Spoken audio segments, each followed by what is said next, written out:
Shalom, shalom, bien-aimés dans le Seigneur, que Dieu vous bénisse fortement et que la main de Dieu soit sur votre vie et sur tout ce que vous faites dans le précieux nom de Jésus-Christ. Bien-aimés dans le Seigneur, le désert n'est pas votre habitation. Le désert est juste un lieu que le Seigneur, un moment que le Seigneur utilise non seulement pour nous forger, mais aussi pour manifester sa puissance.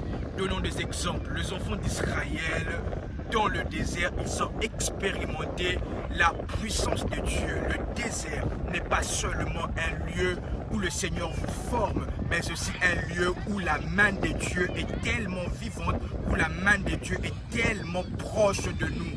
Nous donnons des exemples. Par exemple, les enfants d'Israël ont expérimenté le miracle de la manne cachée, et c'était au désert.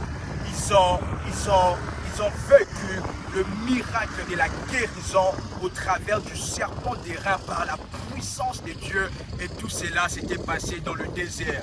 Et le rocher qui a fait jaillir de l'eau, la puissance de Dieu qui a frappé le rocher et qui a fait jaillir de l'eau, et tout cela s'est passé dans le désert. Et nous voyons encore les enfants d'Israël